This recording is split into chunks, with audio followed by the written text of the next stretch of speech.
Hello मित्रांनो, welcome back to my channel. तर आज मी तुमच्यासाठी घेऊन आलोय काश्मीर ट्रिपची 4 दिवसाची आयटिनरी। तर मी 4 दिवसात कुठे कुठे गेलो, काय काय एक्सपिरियन्स केलं, हे मी सगळं तुम्हाला इन डिटेल सांगणार आहे। तर नक्की पूर्ण व्हिडिओ बघा। तर काश्मीरला जाण्यासाठी आपल्याकडे असतात 2 सीझन, एक तर हिवाळा नाहीतर उन्हाळा।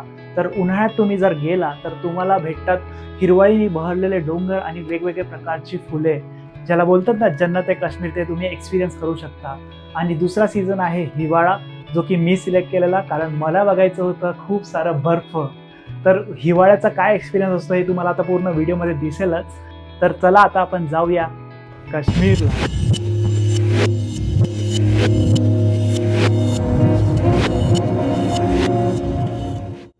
तर मित्रांनो, मुंबईवरून श्रीनगरला जायला आपल्याला डायरेक्ट फ्लाईट आहे, ते तुम्हाला 2.5 ते 3 तासात श्रीनगरला पोहोचवतात। तर अशा काही आपल्या फ्लाईट्स आहेत।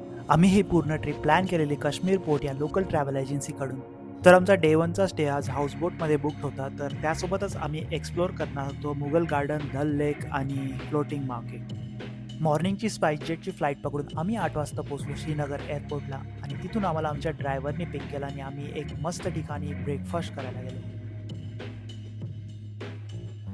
तर आमचं हाऊसबोटचं चेक इन 12 वाजताचं होतं। तर आम्ही थेट पोहोचलो मुघल गार्डनला।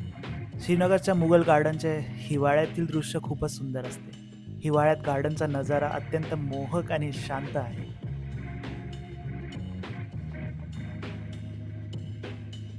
कमतरता आहे फक्त रंगीबेरंगी फुलांची, पण समोरील हे बर्फाने भरलेले डोंगर त्याची कमतरता पूर्ण करतात। तर 1 ते 1.5 तास स्पेंड केल्यानंतर आम्ही निघालो आमच्या डल लेक मधील हाऊसबोटकडे।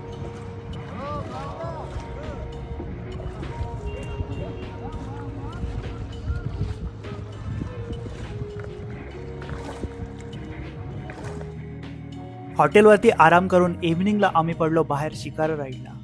तर ही 1 तासाची शिकारा राईड असते आणि ती आपल्याला आपल्या स्टे सोबत कॉम्प्लिमेंटरी असते।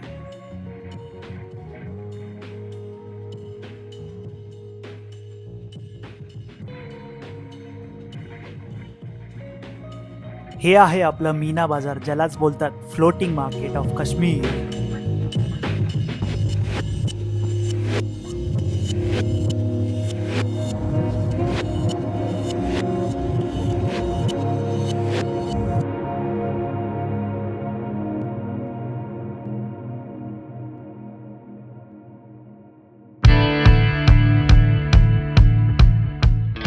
श्रीनगर टू पहलगाम हे 90 किलोमीटरचं अंतर आहे आणि यासाठी आपल्याला 2.5 ते 3 तास लागतात। सकाळी ब्रेकफास्ट करून आम्ही 9 वाजता निघालो पहलगामच्या दिशेने, आणि आज आम्ही एक्सप्लोर करणार आहे आरू व्हॅली आणि बेताब व्हॅली।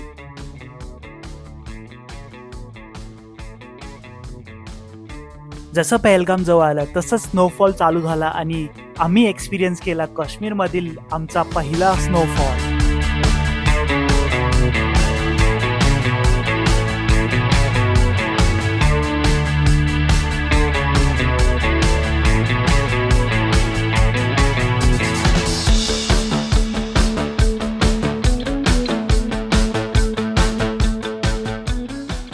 पहलगामला मिनी स्वित्झर्लंड असंही बोललं जातं। हे खरं आहे, तुम्ही ही व्हिडिओमध्ये बघू शकता।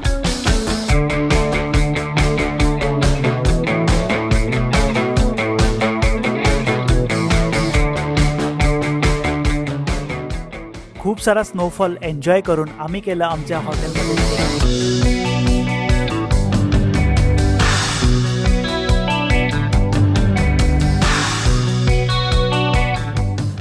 असं काही आमचा आजचा हॉटेल आहे।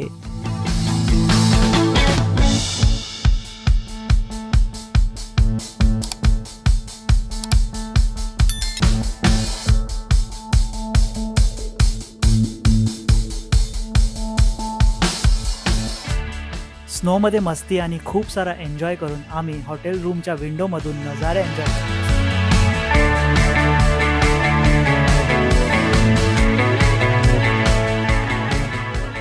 हेच आहे आपलं खरं विंटर वंडरलँड।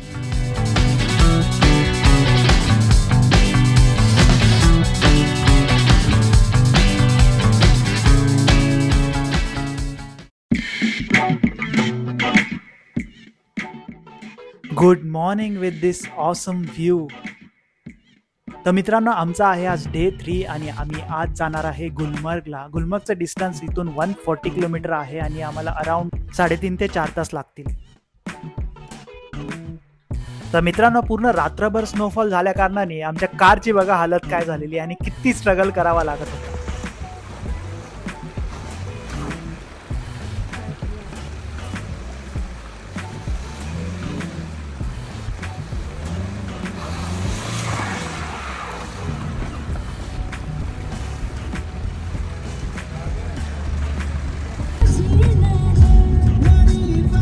कश्मीर में सबसे खतरनाक गाड़ी चलाना है. हाँ, बाहर का ड्राइवर यहाँ गाड़ी नहीं चलाएगा. कोई नाही चला पाहिजे. तर पहलगामवरून श्रीनगरला जाताना आपल्याला खूप सारे केसरचे शॉप्स लागतात. तर आम्ही थांबलेलो किसान केसर या शॉपवर.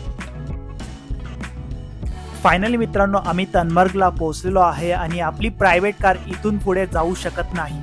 इथून पुढे आपल्याला एकतर शेअरिंग कारमध्ये जावं लागतं, नाहीतर सेपरेट कार करावी लागते. इथे मोस्टली टाटा सुमो आणि स्कॉर्पिओ गाड्या चालतात आणि त्या गाड्यांच्या टायरला चेन लावलेले असतात. चेन लावायचं कारण काय हे तुम्हाला रोड बघून समजेलच किती ॲडव्हेंचर आहे इथे. 3000 देऊन आम्ही ही स्कॉर्पिओ बुक केलेली आहे आणि ही आम्हाला पूर्ण हॉटेलपर्यंत सोडणार आहे. फायनली मित्रांनो, ॲडव्हेंचर चालू झालेला आहे. गुलमर्गचा घाट चालू झालेला आहे. तर तुम्ही आता मस्त रोड एन्जॉय करा आणि स्नोफॉलची मजा घ्या.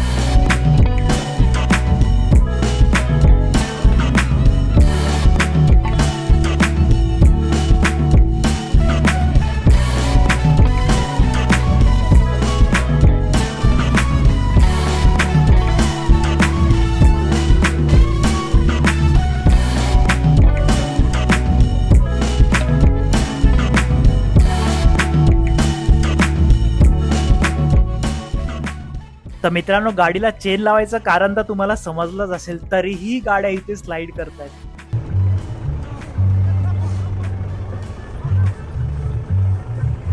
Near basta, near Pathi. Near be. On right Pano side, near. Right Pano side.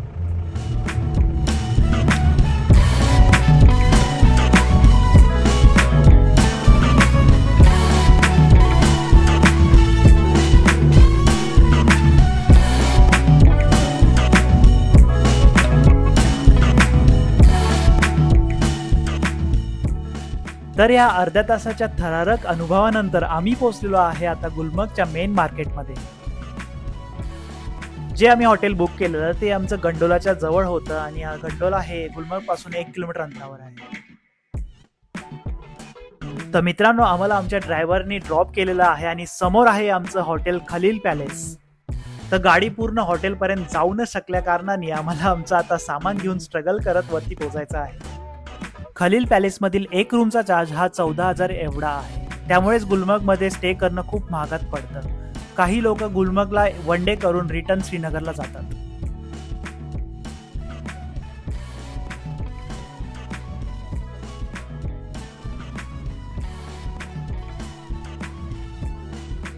तर मित्रांनो, हे काही रात्रीचे व्हिज्युअल्स आहेत गुलमर्गचे.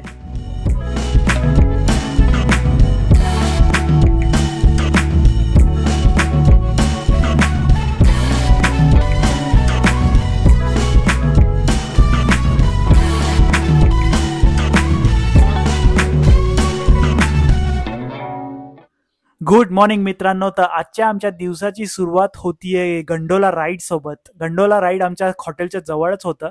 तर आम्ही चालत पोहोचलो आहे आता गंडोला राईडला. गंडोला राईडचे तिकीट्स हे ऑलरेडी आपल्याला बुक करून ठेवावे लागतात. तर आमच्या टूर कंपनीने हे ऑलरेडी बुक करून आम्हाला सेंड केलेले होते. तर मित्रांनो, आपल्याला गंडोलामध्ये जायचं असेल तर आपल्याला एक सोबत गाईड सुद्धा घ्यावा लागतो. तर त्याचे चार्जेस 700 रुपीज आहेत.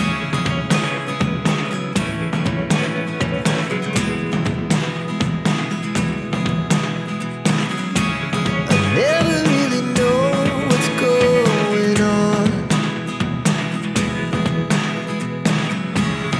Look at me sometimes like all you want to do is run. Hear me out, hear me out. It's all the things you never show. There are the things I want to know. 15 ते 20 मिनिटात आम्ही पोहोचलो आहे Gulmarg gondola phase 1. तर इथून पुढे आपल्याला आपला गाईड काही प्लेसेस असतात ते फिरवतो आणि आपल्याला जर काही ॲक्टिव्हिटीज करायच्या असतील तर तो गाईड आपल्यासाठी निगोशिएटसुद्धा करून देतो. तर आम्ही केलेलं स्की,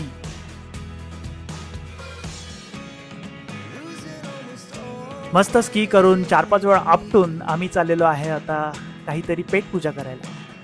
तर मित्रांनो, आपण गंडोला फेज 2लाही जाऊ शकतो. त्याचं आपल्याला सेपरेट तिकीट काढावं लागतं. फेज 2ला मोस्टली प्रोफेशनल स्की करणारे जातात.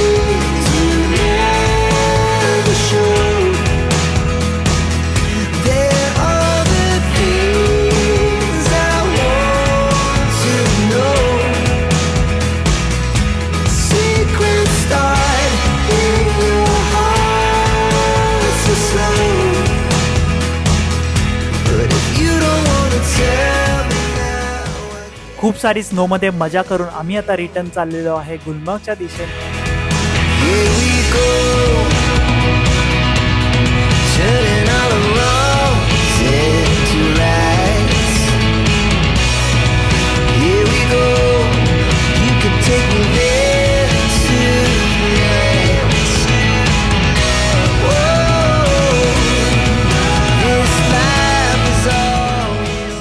तर हे आहे गुलमर्ग गोल्फ कोर्स आणि किती सारा स्नो आहे बघा तुम्ही.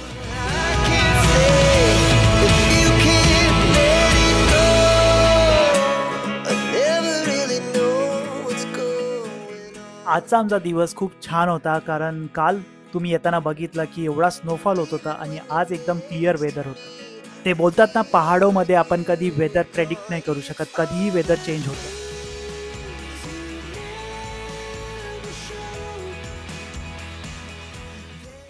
गुलमर्गच्या रोडमधील हा फेमस टर्न तुम्हाला आठवतोय का? मला नक्की कमेंट करून सांगा. मी तुम्हाला थोडीशी हिंट देऊ शकतो की हा थार रिलेटेड टर्न आहे आणि समोरूनच थार आलेली आहे.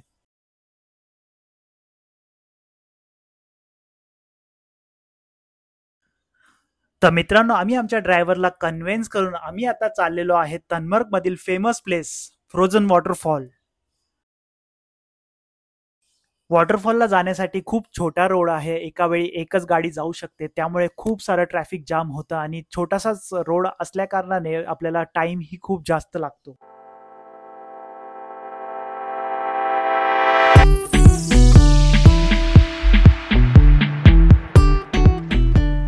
फायनली आम्ही पोहोचलेलो आहे famous frozen waterfall Drang waterfall.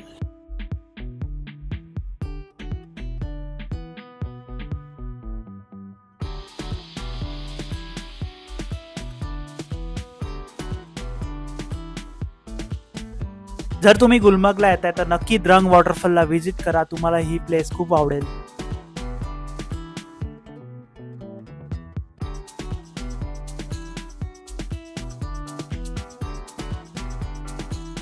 तर मित्रांनो, आमचा आहे हा डे 4 आणि आज आमचा हा ट्रिपचा लास्टचा दिवस असेल. तर आम्ही आज जाणार आहे श्रीनगरला रिटर्न आणि तिथून आमची मुंबईला फ्लाईट आहे. तर काल आम्ही तनमर्गमध्ये स्टे केला सिग्नेचर हॉटेलला. तनमर्ग ही खूप मस्त प्लेस आहे. तुम्ही बघू शकता चारी साईडनी बर्फाच्या डोंगरांनी वेढलेलं काश्मीर मधील छोटंसं गाव तनमर्ग.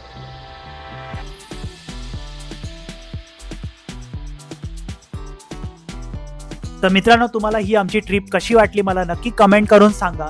आणि ही व्हिडिओ तुम्हाला इन्फॉर्मेटिव्ह वाटली असेल तर लाईक, शेअर आणि सबस्क्राईब करायला विसरू नका. तर चला, आता मी तुमचा निरोप घेतो. तुम्ही तोपर्यंत एन्जॉय करा हे व्ह्यूज, ऑसम व्ह्यूज, दिल खुश करणारे हे नजारे.